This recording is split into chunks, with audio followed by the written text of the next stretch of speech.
She said she forgave me. And I believed her, until I found the letter. That sentence still echoes in my head every time I walk past the old cedar box on my dresser. It was supposed to hold keepsakes, baby photos, birthday cards, small things a mother saves to remind herself that love once lived in this house. But now, that same box holds a letter that changed everything I thought I knew about forgiveness. For years my daughter, Alicia, and I had walked a quiet, cracked road, one paved with misunderstandings, pride, and silence. People say time heals all wounds. They never tell you it also builds walls. When she was younger, she'd come home from school, toss her backpack on the couch, and start talking about her day before I even asked. I used to love that sound. Her voice filling the kitchen while I stirred a pot of soup, the radio humming low in the background. But somewhere between her first heartbreak and her father's betrayal, those conversations faded. She grew quieter. I grew cautious. And eventually, the distance between us became its own kind of peace. Uncomfortable but familiar. That morning, the one that started everything, was like any other. The air smelled faintly of rain. And I was sitting by the window, nursing a cup of coffee that had gone cold too fast. Alicia called. I hadn't seen her in months. "Hey, Mom," she said, her voice soft, uncertain, almost rehearsed. "I was thinking, maybe we could talk. Just us." Her tone caught me off guard. Alicia had never been one for small talk. But there was something else in her voice, a kind of trembling honesty I hadn't heard in years. "Of course," I said. "I'd like that." When she arrived later that afternoon, I noticed how grown she looked. 34 now, with her father's strong jaw and my tired eyes. She carried herself like someone who'd had to fight to keep her softness intact. We sat at the dining table.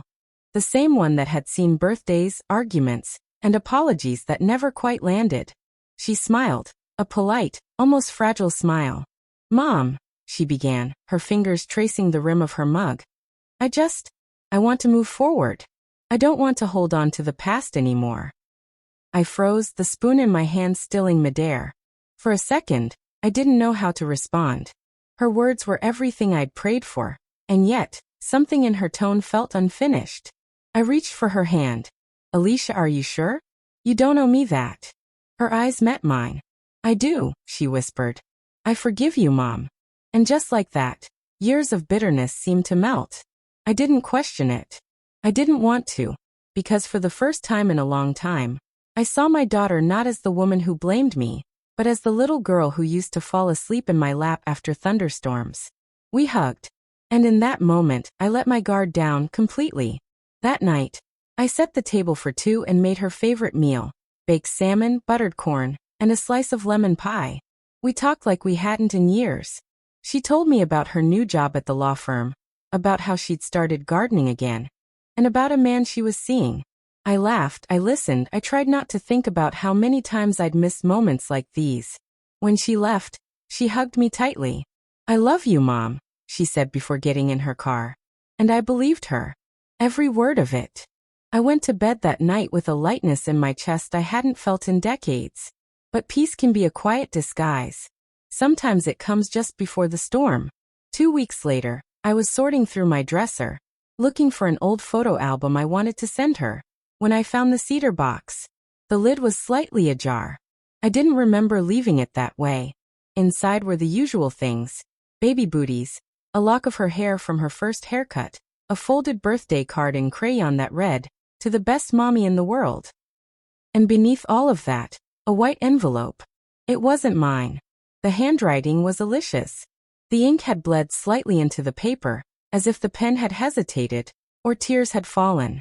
It was addressed not to me, but to her lawyer. I shouldn't have opened it.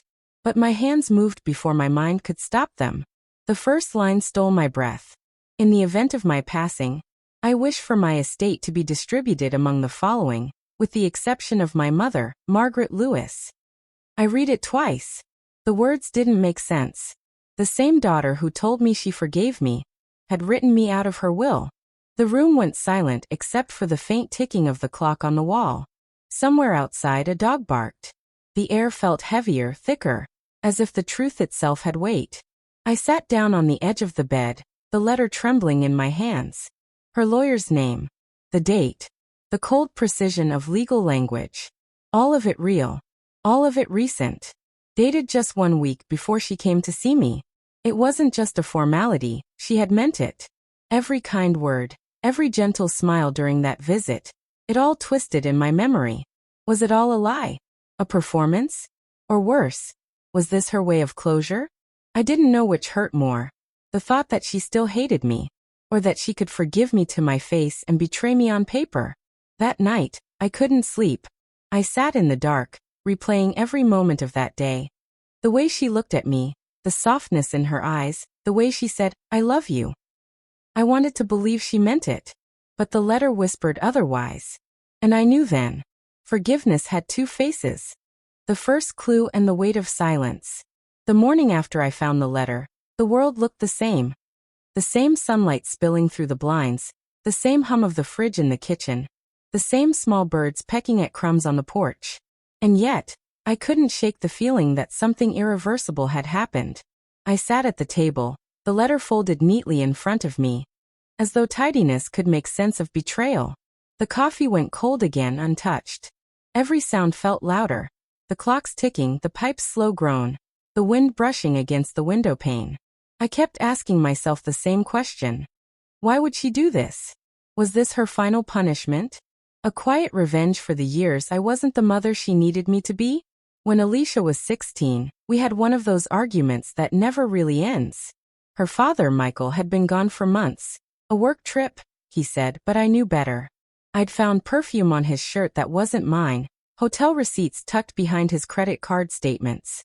But I kept my silence back then, believing I was protecting her from a pain too heavy for a child to bear. Only years later did I realize, my silence became its own kind of betrayal. She saw the cracks in our marriage, the tension, the late nights, the tears I tried to hide in the bathroom.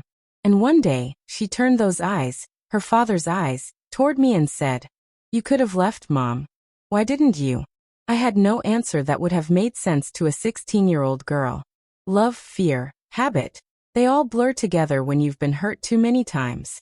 Now, years later, as I held that letter, I could almost hear that question again. Maybe this inheritance decision, was her answer. Her way of saying, "You didn't choose yourself then, so I won't choose you now." I didn't tell anyone. Not yet. I folded the letter back into its envelope, placed it in the cedar box, and locked it.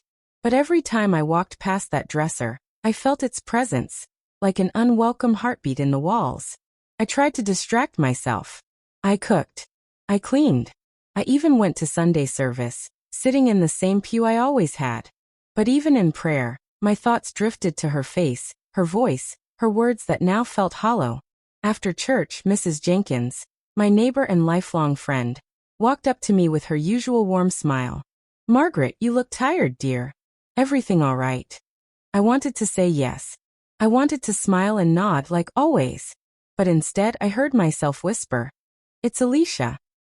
Mrs. Jenkins frowned. "Your daughter? What happened?" I hesitated. "She came to visit. Said she forgave me."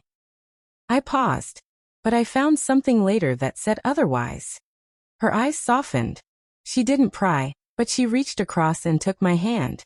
"Sometimes forgiveness starts in the mouth long before it reaches the heart," she said. "Don't rush her healing, child. You both been through storms." Her words stayed with me, comforting and cruel at once, because maybe Alicia's forgiveness was still on its way, or maybe it was never coming. That evening, I decided to visit her. It had been 2 weeks since that dinner, and she hadn't called again. Her silence was louder now that I knew what it hid. I baked her a small loaf of banana bread, her favorite, and drove across town to her apartment. The drive felt long, every red light an opportunity to turn back. When I finally parked outside her building, I saw her car, silver, clean, precise, just like her. I took a deep breath and climbed the stairs. When she opened the door, she looked surprised, pleasantly, I think. "Mom, what are you doing here?" I held up the bread. "Thought I'd stop by. Say hello." She smiled, stepping aside. "You didn't have to do that." "Come." Inside, everything was neat. Too neat. No stray mug, no open book, no lived-in warmth. Just order. Control. I sat on her couch and she poured me tea. Chamomile. Always chamomile. She said she liked it because it keeps the world quiet. We talked about her work, the garden she was starting on the balcony, her new cat, Clover. Everything sounded fine. Ordinary. But as she spoke, I kept looking at her hands. Those same hands that used to cling to me when she was afraid of thunder. Now steady, calm, untouchable. She noticed me staring. "What is it?" she asked. I forced a smile. "Nothing. You just look happy." She tilted her head slightly. "I am, Mom. I really am." Something inside me cracked. I wanted to ask her about the letter, to hold it up and say why, but I didn't. Because what if she told me the truth, and it was worse than my guesses? When I got home that night, I placed the bread tin, empty now, in the sink and stared at the window. Outside, the moonlight fell across the yard like spilled milk. I realized then that silence had become the language of our family. Her father's silence. Mine. And now hers. But silence doesn't heal. It hides. And something in me whispered, "If you don't face this, you'll lose her again. This time for good." The next morning, I took out the letter again. I reread every word until the lines blurred into tears. Then I noticed something I hadn't before. A small handwritten note at the bottom, barely visible beneath the printed text. "This is temporary. I need time." Time for what? To heal? To decide? To punish me? I didn't know. But I knew one thing. I couldn't live with half answers anymore. So I decided I would confront her. Not in anger, not in accusation, but in truth. I deserved that much. And maybe, just maybe, so did she. The truth that wasn't meant to be found. The next morning, the house was unusually quiet. The kind of quiet that carries weight. I sat at the same kitchen table, sunlight spilling over the letter again, now smudged with the trace of yesterday's tears. For the first time in years, I didn't feel afraid of the truth. I just wanted it. Whatever it was. I called Alicia. The phone rang longer than it should have. When she finally answered, her voice sounded guarded. "Mom. So, are you busy?" There was a pause. "Not really, why?" "I need to talk to you. In person." Another silence, longer this time. I could almost hear her thinking. Then, "All right. Come over around 6. The hours between then and 6 stretched endlessly. I must have cleaned the same counter a dozen times, rearranged the flowers, changed my blouse twice. It wasn't vanity. It was fear trying to stay busy. When I finally arrived, the sun was low, washing her apartment in gold and shadow. She opened the door, expression unreadable. Mom. "Hi, love." We sat in the same spot as last time. The couch, the tea, the silence. But this time, I didn't hide the letter. I took it out, placed it between us and said quietly, "I found this." Her eyes fell on it instantly. I watched the color drain from her face. I wasn't supposed to see it, was I? I asked. She didn't answer. Her hands trembled slightly as she picked it up. "Mom, how did you?" "It doesn't matter how," I interrupted softly. "I just need to know why." For a moment, I thought she might lie. Her lips parted, then closed again. When she finally spoke, her voice was small, like a child confessing something heavy. "I didn't mean for you to find it," she said. "It wasn't final. I just needed to write it down somewhere. To see how it felt. To cut me out of your will." She winced. "It wasn't about money, Mom. It never was. It was about control. For once, I wanted to decide who gets what. You and Dad." She stopped, catching herself. "You both made every choice in my life. I just wanted one that was mine." Her words stung. Not because they were cruel, but because they were true. I had controlled her world, trying to protect her from pain, not realizing I was building a cage around her heart. I swallowed hard. "And this was your way of being free?" She looked up, tears in her eyes. "I guess it was." We sat in silence again. But this one felt different. Not heavy, fragile. Like something waiting to break open. After a while, I said quietly, "Do you remember what you asked me when you were 16? Why I didn't leave your father?" She nodded. "I didn't leave because I thought staying made me strong. I thought love meant endurance. no matter how much it hurt. But I see now. It only taught you how to leave before you get left. Her breath caught. She looked away, blinking fast. Mom, that's not. It's all right, I said softly. You don't have to explain. I just needed you to know that I understand now. You needed distance to heal. I can give you that, as long as I know you're still my daughter. For the first time in years, she reached across the table and took my hand. Her grip was trembling but real. I'll always be your daughter, she whispered. I just need time to forgive the past, and myself. That night as I drove home, I felt lighter. Not happy but whole. Forgiveness hadn't come yet, but the silence was broken. And sometimes, that's all healing needs to begin. When I reached home, the wind had picked up. The curtains danced against the open window. I walked into my room, placed the letter back in its box, and closed the lid gently. Then, without thinking, I whispered to the empty air.